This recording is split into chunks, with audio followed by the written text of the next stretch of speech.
Hoje, em Lendas da Aviação, vamos conhecer um pouco mais da história de Antônio Arthur Braga, ou simplesmente Coronel Braga.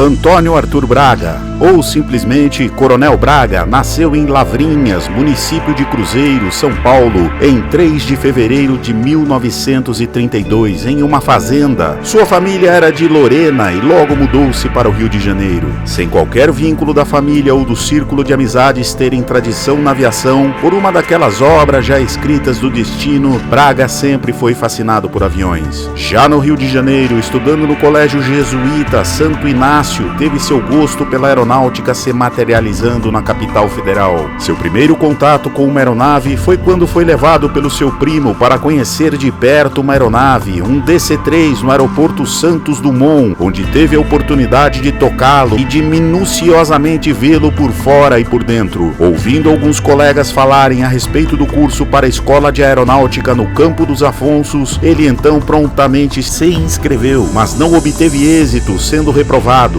Porém, como quase ninguém conseguiu passar, realizaram uma segunda prova, e nessa ele obteve sucesso. Foi então que, em 17 de abril de 1950, iniciou sua brilhante carreira na Força Aérea, entrando para a Escola Preparatória de Cadetes do Ar, a EPICAR, em Barbacena, como aluno número 49/12, e lá optou por fazer o terceiro ano da escola no Campo dos Afonsos, e em abril de 1951 foi incluído no Corpo de Cadetes da Escola de Aeronáutica. Em julho de 1952, teve seu primeiro voo solo com apenas 12 horas de voo na aeronave PT-19. Seu instrutor era o Tenente Teixeira. Neste mesmo ano, ele conheceu Anete Rui Cotrim, com quem viria a se casar, e também acabara de ser criada oficialmente a Esquadrilha da Fumaça, fruto da iniciativa dos instrutores do Campo dos Afonsos, visando desenvolver nos cadetes o gosto pela acrobacia para o treinamento militar, utilizando justamente os aviões americanos T-6.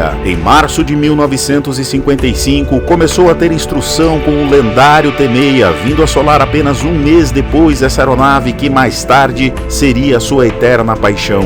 Em Natal, Rio Grande do Norte, Braga se formou no curso de bombardeiro B-25, retornando ao Campo dos Afonsos para ser instrutor de voo, função na qual permaneceu por 7 anos. Suas habilidades como piloto e sua dedicação à Força Aérea despertaram no grupo da recém-criada Esquadrilha da Fumaça o interesse em convidá-lo a fazer parte do time que, em 1959, pelo seu então líder, Capitão Alaor Vieira de Castro, foi aceito e então entrou para seu quadro de pilotos na posição número 3. Ali nascia uma lenda, título esse que ele mais tarde relutava em aceitar, mas não haveria outro adjetivo que lhe coubesse como tal a não ser esse. Os convites para demonstrações aumentavam cada vez mais e a agenda da esquadrilha foi ficando cheia. Quando tinha uma folga na agenda, ele ia para sua fazenda de nome Rio do Braço, na cidade de Cruzeiro, São Paulo. Braga então teve um chamado importante. Foi solicitado pelo governo a sobrevoar a inauguração da capital Brasília. Essa demonstração foi a oportunidade de demonstrar para os políticos e a imprensa a importância de um esquadrão de demonstração para despertar a vocação dos jovens para as Forças Armadas, demonstrar a perícia e o treinamento do piloto militar brasileiro e como um importante cartão de visitas em solenidades importantes. Após darem o recado do modo mais arrojado possível no voo na inauguração,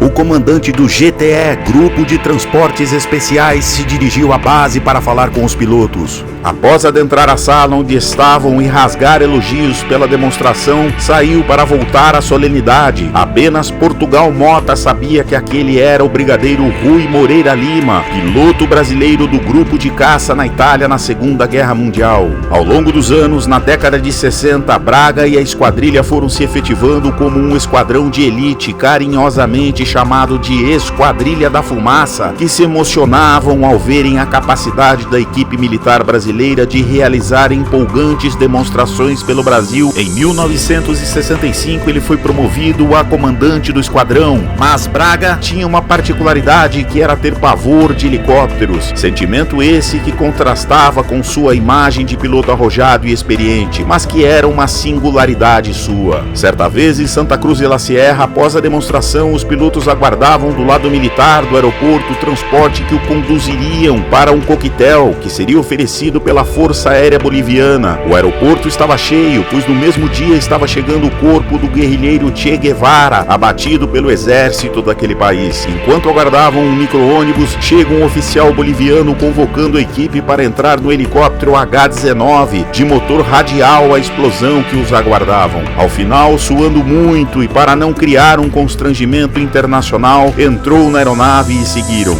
O esquadrão realizou naquela década missões longas e desafiadoras na Bolívia, Guiana Inglesa, Panamá, Venezuela e Guatemala. Braga também enfrentou momentos difíceis na liderança do esquadrão quando se deparou com as primeiras mortes no grupo, com o tenente Roberto Fructuoso Dantas de Sá e o capitão César de Castro e Silva, que pertenciam às posições número 3 e número 5.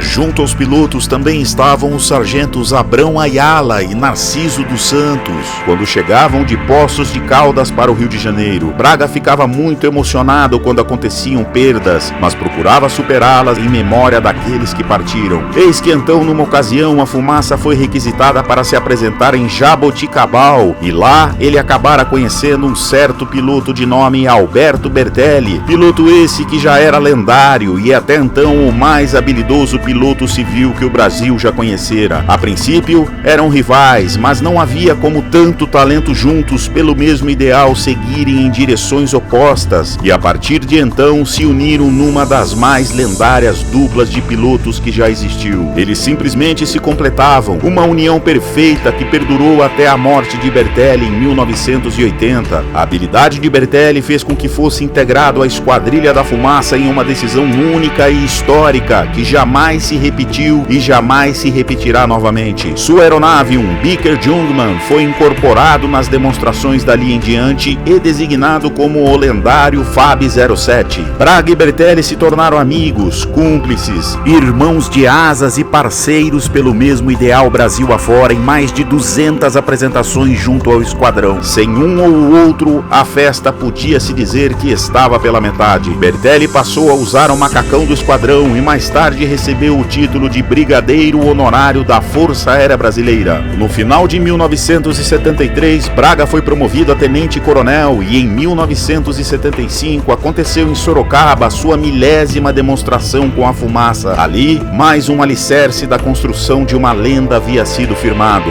As suas paixões eram a Esquadrilha da Fumaça e o time do Botafogo. Seu único incidente registrado na Fumaça aconteceu em 1976. Ele se apresentaria na cidade de Piquete, São Paulo, no dia 31 de janeiro, mas o que ninguém sabia é que essa seria sua última demonstração na esquadrilha e a última com os lendários North American T-6, demonstração essa de número 1272. A Fumaça então seguiria para Itu, São Paulo, mas um mau tempo impediu os pilotos de chegarem e eles ficaram em Guará. Bertelli saiu na frente rumo a Itu, mas não conseguiu chegar também e pousou em Rio Claro. Depois de 2 dias de espera e nenhuma melhora meteorológica, ele decidiu voltar com a esquadrilha para o Rio de Janeiro. Quando estavam passando pelo Campo dos Afonsos e Madureira, Braga sentiu uma violenta trepidação. Com ele estava o mecânico Ayrton Honório da Cunha. A hélice do avião de Braga estava se desintegrando. Ele havia perdido um palmo de uma das pás e a sensação, segundo ele, era de que o avião estava se desmanchando. Ele não conseguia segurar o manche com firmeza e a 2000 pés até a chave do magneto já havia caído. Ele sabia que se demorasse alguns segundos a mais, o berço do motor poderia quebrar, arrancando o mesmo, e ele tinha razão, pois depois foi constatado que dos 7 7 parafusos que prendiam o radial na aeronave, 4 já haviam quebrado. Ele tentou cortar o motor sem sucesso. Foi então que ele decidiu saltar. Soltou os cintos e gritou para o mecânico Cunha para saltar, após perceber que o mesmo estava imóvel e nesses segundos preciosos, percebendo que já estava agora baixo demais para o salto de ambos, tentou levar a aeronave até a pista do Campo dos Afonsos, mas num raciocínio rápido viu que não chegaria e prontamente optou em despejar a aeronave num campo baldio. Sua maior preocupação nessa fração de segundos era não atingir ninguém em solo, e a situação estava extremamente complicada, porque ou ele colocava o cinto ou segurava o manche que não parava no lugar. Braga então levou a aeronave a esse terreno, que era um lote vazio no meio de centenas de casas. Enquanto isso, seu ala, Ribeiro Júnior, comunicava a Torre de Afonsos da emergência, e Soares Filho seguia para o pouso para seguir com a ambulância e o corpo de bombeiros ao local. Braga efetuou um pouso considerado perfeito pelas circunstâncias, porém a 50 metros havia uma pequena vala, suficiente para uma colisão brutal. Braga, que estava sem cinto de segurança, bateu violentamente o rosto no painel do avião, quebrando quase todos os ossos da face. Quando o resgate chegou, Braga ordenou que primeiro resgatassem o sargento Cunha, que estava desmaiado no banco traseiro com uma perna quebrada. Lembrou mais tarde Wilton Silva, piloto da esquadrilha na época, que qualquer piloto do esquadrão que estivesse na situação dele teria morrido. Sobreviveu porque era o Braga. A partir de então, o Estado-Maior decidiu que as aeronaves T-6 já não tinham mais condições de continuar equipando a Esquadrilha da Fumaça. O custo de manutenção estava elevadíssimo e iniciou-se as discussões para decidirem qual aeronave adotariam para dar continuidade. Na esperança de receber em breve novos aviões, Braga chegou a testar os AT-26 Chavante junto a Américo Soares Filho, também piloto da Fumaça e mais tarde líder do esquadrão na era Tucano. E também chegaram a testar os aviões franceses Fuga Magister, mas as discussões não progrediram e os anos foram se passando e os pilotos sendo transferidos para outras unidades. Braga comandou a Fumaça oficialmente até o dia 26 de julho de 1977, completando assim quase 12 anos como comandante.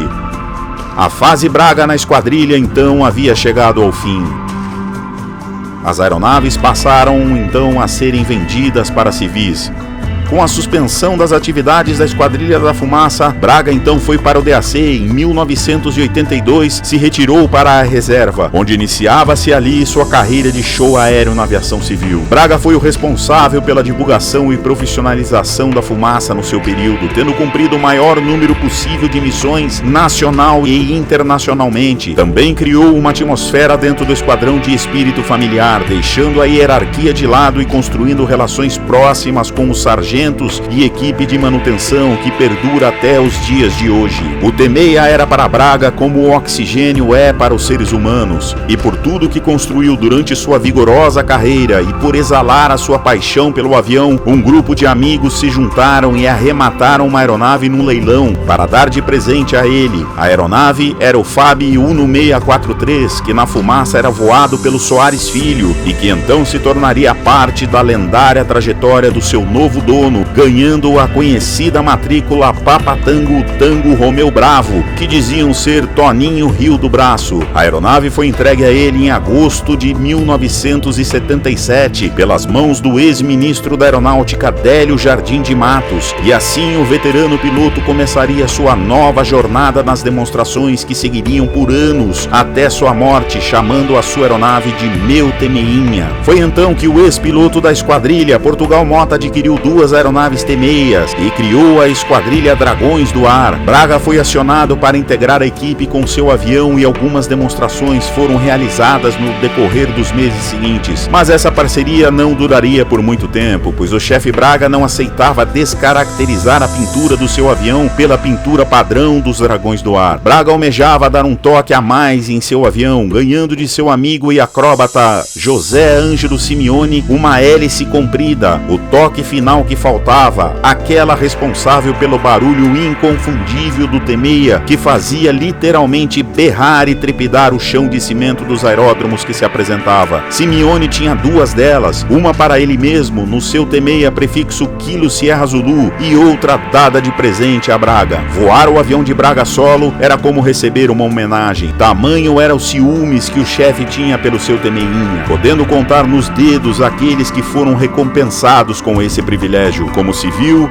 os comandantes Fernando Paes de Barros, Aimoré, Carlos Edo e Laerte Gouveia, e como militares da reserva, Coronel Dion, Coronel Ribeiro Júnior e Brigadeiro Magalhães Mota, e não muito mais do que isso. Braga se tornou ativo em promover a acrobacia aérea no Brasil, participando constantemente de encontros e festividades, muitas delas com a Esquadrilha da Fumaça presente. Em 1982, houve um encontro na Praia Grande, e ali seria palco para dar início às discussões dos rumos a serem tomados pela acrobacia aérea no Brasil. Participaram desse encontro, além do Braga, Portugal Mota, Quaraci de Oliveira, Tique Bazaia, Aimoré, Décio Correia, Márcia Mamana, Toninho Fávaro, Kurt Novak e outros. Ele também foi um dos que lutaram para a criação de uma associação de acrobacia aérea, onde de forma mais organizada seria a representação dos pilotos no Brasil, e em 1987 foi criada a Associação Alberto Bertelli de Acrobacia Aérea, e depois, por sugestão do Brigadeiro Magalhães Mota, mudado para Acro, e Braga foi o seu primeiro presidente e associado número 1. Braga então recebeu um convite do Tenente Coronel Jordão para integrar a equipe do Museu Aeroespacial, onde permaneceu até o fim de sua vida. Simples, amigo, carismático, Braga tinha luz própria. Onde chegava, as atenções eram voltadas para ele. Natural para alguém que era um mito entre os pilotos, uma lenda viva que despejava seu amor pela acrobacia por onde passava. Braga era aquelas figuras que pareciam histórias de um filme de sucesso e superação. Era um maestro dentro do Temeia. Fora dele, dizia-se que a aeronave estava fora de voo por falta de peça. Braga era a peça fundamental no seu Temeia. Ele recebeu um prêmio de reconhecimento nos Estados Unidos como o piloto mais voado do mundo na aeronave Temeia, com aproximadamente 10.000 horas nesse equipamento, e também como o piloto que mais realizou demonstrações nesse tipo de aeronave.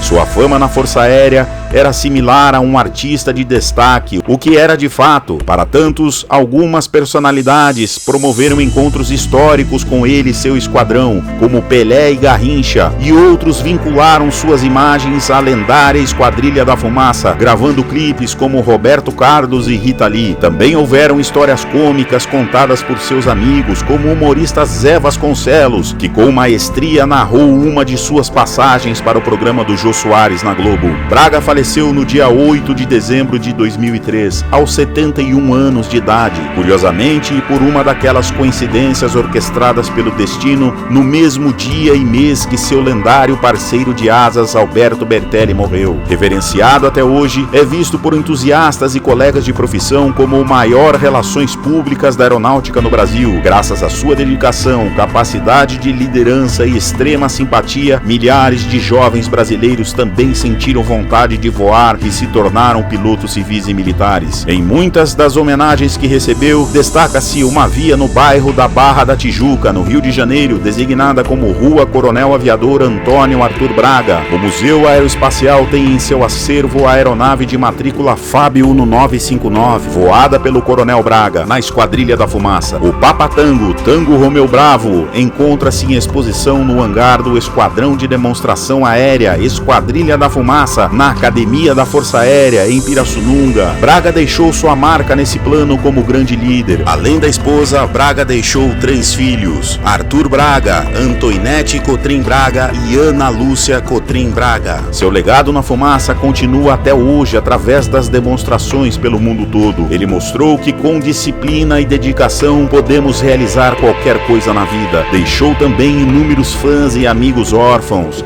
como Laerte Gouveia, seu amigo e seu último aluno, que deixou registrado em depoimento a sua homenagem. Falar do Braga é um prazer enorme, não só pelo fato de que ele era realmente uma das maiores lendas da nossa aviação, mas por ter sido um amigo muito querido. Era um amigo que eu tinha uma estima muito grande. Além dele ter sido meu instrutor de T6, né? Eu fui o último aluno do Braga no T6 e isso para mim foi um privilégio muito grande, um enorme privilégio, até porque isso me credenciou a ser um dos únicos pilotos que voava o Tango Romeo Bravo, o T6 dele. Teve um momento no final que ele já não tinha mais, ele já não curtia mais fazer traslado, já era cansativo, ele já não tinha mais vontade nenhuma de fazer. Então ele pedia para um dos eleitos, um dos poucos eleitos por ele, para fazer o voo, fazer esses traslados. E então eu falo que é um privilégio porque eu pude ter a chance de voar o T6 do Braga algumas vezes. E era um T6 delicioso de se voar. Eu já voei alguns T6, mas o do Braga era diferente. O do Braga tinha um handling suave, um handling macio. Era um avião especial que nem o Dom. E o Braga, falando do Braga como pessoa, ele era um ser humano iluminado, né? Não só pelo dom que ele tinha para voar, que é indiscutível, mas pela dedicação que ele tinha aos amigos, o carinho que ele tinha pelos amigos. Ele adorava estar rodeado de amigos, contando, escutando histórias, adorava festa, e ele tinha um bom humor constante. Eu nunca vi o Braga reclamando, de cara fechada, mal-humorado. Estava sempre com um sorriso no rosto, tinha uma serenidade assim e um humor delicioso, né? Ele era uma daquelas pessoas que a gente se sentia bem, muito bem de estar do lado dele. E outro grande privilégio que eu tive foi o de voar na ala dele, né? Voar na ala do Braga era muito fácil, muito fácil. Ele tinha uma mão de veludo para liderar que era uma coisa impressionante. Ele ajudava muito os alas, ele sabia a hora precisa que ele tinha que dar um motorzinho, que ele tinha que tirar, que ele podia aliviar, que ele tinha que apertar. Voar na ala dele era literalmente um passeio no parque. Os voos que eu fiz na ala dele e do Ribeiro foram voos inesquecíveis, inesquecíveis. E para mim perder o Braga foi muito difícil, porque eu perdi um ídolo, perdi um amigo queridíssimo e perdi um líder que só quem voou na ala dele sabe o que significa. E é um amigo que a saudade dói até hoje.